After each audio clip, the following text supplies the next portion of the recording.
కూటమి ప్రభుత్వం గెలుపొందిన తర్వాత డిఎస్సి నోటిఫికేషన్ రాష్ట్ర ప్రభుత్వం విడుదల చేసిన నేపథ్యంలో కళ్యాణదుర్గం నియోజకవర్గ పరిధిలో ముగిసిన డిఎస్సి తరగతులు ఉపాధ్యాయ ఉద్యోగుల కోసం స్థానిక ఎమ్మెల్యే ఆమిలినేని సురేంద్రబాబు ఉచిత డిఎస్ కోచింగ్ ఏర్పాటు చేశారు. కోచింగ్ ఇవ్వడానికి రాష్ట్రంలోని నైపుణ్యం గల అధ్యాపకుల చేత శిక్షణ ఇప్పించారు.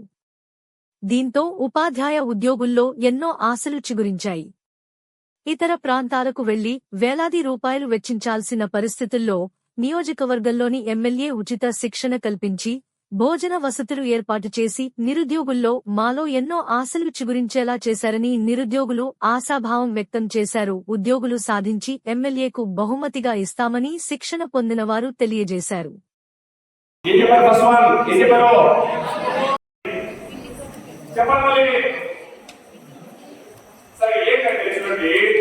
మనకు కావ్యాలంకార చూడమని ఎవరన్నా కూడా పెద్దలుగా ఏం చేస్తారంటే. నమస్తే సార్, నా పేరు తలారి భాగ్యలక్ష్మి, వైఫ్ ఆఫ్ తలారి రాజశేఖర్. మాది కళ్యాణదుర్గం సార్. మాది ఇక్కడ కళ్యాణదుర్గంలో మేము ఎక్కడో దూరంగా పోయి క్లాసులు మేము కోచింగ్ పోతూ ఉండేవాళ్ళం సార్. ఎన్నో వేల డబ్బులు సార్ ఖర్చు చేయడానికి మాకు నిజంగా చాలా బాధేసేది. కానీ ఈరోజు మాకు ఇక్కడ ఎమ్మెల్యే శాసనసభ్యులు ఆమిలినేని సురేంద్రబాబు సార్ గారి పుణ్యాన మాకు కోచింగ్ ఫ్రీగా అందిస్తున్నారు సార్. ఇక్కడ మాకు ఏ ఒక్క రూపాయి తీసుకోకుండా సారు నిజంగా మాకు చాలా ఎంతో ఉన్నత స్థితికి పోవాలనేసి, మా బీదరికం నుంచి మేము మంచిగా ఉద్యోగస్తులు కావాలనేసి సార్ ఇది పెట్టారే, దీనికి సార్కి హ్యాట్సప్ చెప్తున్నాం సార్. నిజంగా సార్ ఎక్కడున్నా సరే హ్యాపీగా ఉండాలని మేము మనస్ఫూర్తిగా కోరుకుంటున్నాము. మా ఆయుష్ కూడా పోసుకొని బతకాలని మనస్ఫూర్తిగా కోరుకుంటున్నాము. ఇక్కడ మంచి మంచి ఫ్యాకల్టీలు పెట్టారు సార్. సారు ప్రతి ఒక్క సబ్జెక్ట్ సార్, తెలుగు అయితే ఏమి, ఇంగ్లీష్ అయితే ఏమి, సైకాలజీ అయితే ఏమి, ప్రతి ఒక్క సబ్జెక్టుకి ఉన్నతంగా మాకు అందించారు సార్. నిజంగా వేరే చోట పోయినప్పుడు మాకు ఇంత సబ్జెక్టులు తెచ్చుకోవాలని, దానికి తగ్గ కృషి మేము చేస్తామని ఈరోజు నేను మనసా వాచా కర్మన నేను మనస్సాక్షిగా నేను కోరుకుంటున్నాను సార్. నాతో పాటు ప్రతి ఒక్కరు కూడా అలాగే కోరుకుంటున్నారు. సార్ ఎక్కడున్నా సరే మనస్ఫూర్తిగా హ్యాపీగా ఉండాలని, మాకు ఎమ్మెల్యే మళ్ళీ రావాలని నేను మనస్ఫూర్తిగా కోరుకుంటున్నాను. ఈ ఆశయము సార్కి ఈ ఆలోచన ఎలా వచ్చిందో తెలియదు, కానీ సార్కి నిజంగా ఈ ఆలోచన మాకు చాలా హ్యాట్సాప్ సార్. నిజంగా సార్కి మళ్ళీ మేము ఈ విషయానికి కృతజ్ఞత చెప్పుకుంటున్నాము. మేము ఉద్యోగాలు వచ్చిన తర్వాత సార్కి నిజంగా మేము పాదాభివందనాలు చేయాలని కోరుకుంటున్నాం సార్. ఈరోజు ఇలా కాకుండా మేము సార్కి ఇంకా మేము ఘన సన్మానం చేయాలనేసి మనస్ఫూర్తిగా కోరుకుంటున్నాము. మేము ఉద్యోగం తెచ్చుకున్న తర్వాత మా పేదరికం అంతా నిర్మూలించాలని మేము మనస్ఫూర్తిగా కోరుకుంటున్నాం సార్. ఇలాంటి ఎమ్మెల్యేని ఎక్కడా చూడలేదు. ఇన్ని సంవత్సరాలు అయినా కూడా ఎవరు కూడా ఇలాంటి ఎమ్మెల్యే రాలేదు సార్. ఈరోజు మాకు ఇంత మంచి ఎమ్మెల్యే వచ్చినారు కాబట్టి మేము ఎంతో సంతోషిస్తున్నాం సార్. మేము ఈరోజు పండగలా జరుపుకుంటున్నాము. కానీ ఈరోజు ముగింపు కాబట్టి ప్రతి ఒక్కరూ ఇంటికి పోయిన తర్వాత సార్ వాళ్ళు చెప్పిన సబ్జెక్ట్ని తిరగవేసి ఖచ్చితంగా ఉద్యోగాలు తెచ్చుకోవాలనేసి నేను మనస్ఫూర్తిగా సార్ వాళ్ళకి, మేడం వాళ్ళకి విజ్ఞప్తి చేస్తున్నాను. అదే సార్, నేను ముగింపు చేస్తున్నాను. Thank you sir. సురేంద్రబాబు సార్కి చాలా థ్యాంక్స్ సార్. నిజంగా మీరు ఎక్కడున్నా కొంచెం గట్టిగా చెప్పండి. నా పేరు రాధా ప్రియదర్శిని. నాది ఎంఏ బీడ్ అయిపోయింది. చిన్న పల్లె నుంచి వచ్చాను ఇక్కడ. మన ప్రియతమ శాసనసభ్యులైనటువంటి సురేంద్రబాబు గారికి నా యొక్క నమస్కారములు. సార్, ఈ ఉచిత డిఎస్సి ఫ్రీ కోచింగ్ పెట్టడం ఎంతో ఆనందాన్ని ఇస్తుంది. ఎందుకంటే ఎంతో ఖర్చుతో కూడుకున్న పని. నిజంగా సురేంద్రబాబు సార్కి ఇలాంటి ఆలోచన ఎలా వచ్చింది నాకైతే తెలియదు, కానీ నిజంగా ఇక్కడ వచ్చేవాటి ప్రతి ఒక్కరు ఎంతో పేదరికంతో ఉండేవాళ్ళు. అంటే కోచింగ్తో పాటు సార్ మధ్యాహ్న భోజనం అయితే బుక్స్, పెన్స్ అన్నీ ప్రొవైడ్ చేశారు.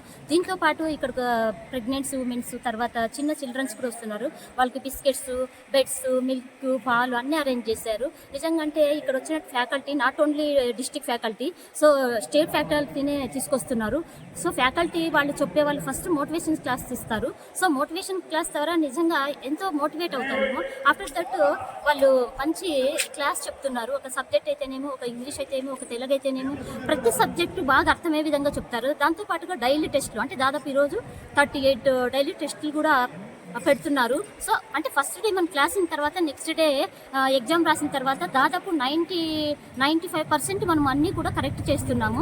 నిజంగా అంటే సార్కి ఎలా వచ్చింది తెలియదు. నిజంగా ఈ శాసనసభ్యులు ఎంతో ఖర్చుతో కూడుకున్నటువంటి పని, ఇలాంటి గొప్ప పనిని చేశారంటే నిజంగా సారు ఈ 5 ఏళ్లే కాదు, మరలా తన లైఫ్ లాంగ్ కూడా నెక్స్ట్ ఈ కాన్స్టిట్యున్సీలో సారే వచ్చే విధంగా నిరుద్యోగ యువతికి ఎంతో మేలు చేశారు. కాబట్టి ఇలాంటి ఎన్నో కాన్స్టిట్యున్సీ వాళ్ళు కూడా ముందుకొచ్చి ఎమ్మెల్యేలు ఇలా ఉచిత డిఎస్సి సెంటర్ని ప్రారంభిస్తే ఎన్నో వేల మంది నిరుద్యోగ యువతి చాలా సంతోషపడుతుంది. నిజంగా తర్వాత కోచింగ్ ఇప్పుడు ప్రెసెంట్ జూలై 3 నుంచి స్టార్ట్ అయింది.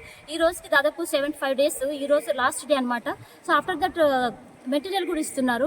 అంటే దాదాపు ₹1 కోటి ఖర్చు అయింది దీంతో. మనకు ఫుడ్ అయితే ఫుడ్ అంటావా ప్రతిరోజు ఎంతో రుచికరంగా ఎంతో శుచికరంగా ఉంటుంది. దీంతో పాటు మాకు నిజంగా అంటే మోటివేషన్స్ క్లాస్ కూడా ఎంతో ఆనందాన్ని ఇస్తాయి. నిజంగా ఇలాంటి సార్కి ఎన్ని జన్మలు ఎత్తినా నిజంగా రుణపడి ఉంటాము. ఇలాంటి సార్కి దేవుడు ఆయుష్యాలు 100 ఏళ్ళు 100 ఏళ్ళు బతికేటట్టుగా ఇవ్వాలని ఆశపడుతున్నాను. ఈ కొద్ది సమావేశాన్ని విన్నవించుకుంటున్నాను. చెప్పు. నా పేరు జి రామకృష్ణ సార్. అది ఐదుకాళ్ళ గ్రామం, సెట్టూరు మండలం. నేను ఇంతకుముందు 5 years అయింది బీఎడ్, తర్వాత పీజీ కంప్లీట్ అయ్యి ఎక్కడికి కోచింగ్ వెళ్ళలేదు. ఎందుకంటే మాది చాలా పేద కుటుంబం సార్. ఎక్కడితే కానీ డొక్కాడదు. అదేవిధంగా ఒక కోచింగ్ వెళ్ళాలంటే ₹1 లక్ష ఖర్చు అవుతుంది. అక్కడ పోయినా కూడా ఫుడ్ కూడా సరిగా ఉండదు. ఇవన్నీ తెలుసుకొని కళ్యాణదుర్గం శాసనసభ సభ్యులు ఎమ్మెల్యే సారు సురేంద్రబాబు గారు ఇక్కడ ఉచిత మెగా డిఎస్సి కోచింగ్ను ఏర్పాటు చేయడం జరిగింది. ఇక్కడికి కనీసం అంటే 1000 మందికి పైగా వస్తున్నారు. అదేవిధంగా మధ్యాహ్న భోజనం, అదేవిధంగా స్లిప్ టెస్ట్ డైలీ పెడుతున్నారు. జూలై 3 నుంచి స్టార్ట్ అయ్యి అదేవిధంగా ఇప్పుడు 70 days అయింది ఈ రోజుకే. అదేవిధంగా 1000 మంది పైగా వస్తున్నారు. పెళ్ళైన అక్కలు అందరూ వస్తున్నారు ఇక్కడికి. అదేవిధంగా పిల్లలకు కూడా స్నాక్స్ కానీ పాలు కానీ వాళ్ళకి పడుకోవడానికి బెడ్స్ కానీ అన్నీ అరేంజ్మెంట్ చేశారు. అదేవిధంగా ఇలాంటి ఈ డిఎస్కే కాకుండా ఎస్ఐ కానీ కానిస్టేబుల్ కానీ ఇలాంటి కోచింగ్స్ కూడా మరెన్నో ఇవ్వాలని కోరుకుంటున్నాను. అదేవిధంగా ఇక్కడికి వచ్చిన స్టేట్ ఫ్యాకల్టీ మొత్తం ఆవనిగడ్డ కానీ శ్రీకాకుళం కానీ ఇలా స్టేట్ ఫ్యాకల్టీ నుంచి వస్తున్నారు. బాగా చెప్తున్నారు వాళ్ళు. ఇంతకుముందు బుక్స్ మాత్రమే చదివాను నేను.